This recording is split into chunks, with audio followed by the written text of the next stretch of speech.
Bakery ஸ்டைலில் onion pakoda எப்படி செய்யலான்னு பார்க்கலாம் வாங்க. அதுக்கு பெரிய வெங்காயத்தை இந்த மாதிரி நீளமாக கட் பண்ணி எடுத்துக்கோங்க.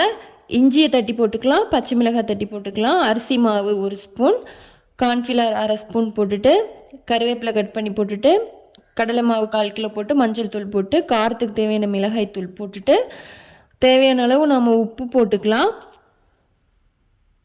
இது கூட நம்ம கொத்தமல்லி கீரை கட் பண்ணி போட்டுக்கலாம். தண்ணி ஊற்றி பிசையாமல் தெளித்து நல்லா கெட்டியாக உதிரியாக பிசைஞ்சிக்கலாம். அப்புறம் இது கூட நம்ம சோம்புத்தூள் போட்டு இதையும் நல்லா கலந்து பிசைஞ்சிக்கிட்டு அடுப்பு ஆன் பண்ணி பாத்திரத்தை வச்சு எண்ணெய் ஊற்றுந்தையும் எண்ணெய் காஞ்சதுக்கப்புறம் இது மாதிரி மாவை நம்ம தட்டி போட்டோம் நம்ம பக்கோடாவை எண்ணெயில் நல்லா பெரட்டி போட்டு நல்லா பொரித்து நல்லா எடுத்துக்கலாம். இந்த முறையிலையும் சமைக்கலாம். இன்னொரு மாதிரி நாம் இந்த மாதிரி வெங்காயத்தை உதிரியாக பிரித்து விட்டு எண்ணெயில் பொரித்து எடுத்துக்கலாம். இந்த மாதிரி ஆனியன் பக்கோடா சூப்பராக முறுமுறுன்னு இருக்கும். நீங்களும் இது மாதிரி ட்ரை பண்ணி பாருங்கள்.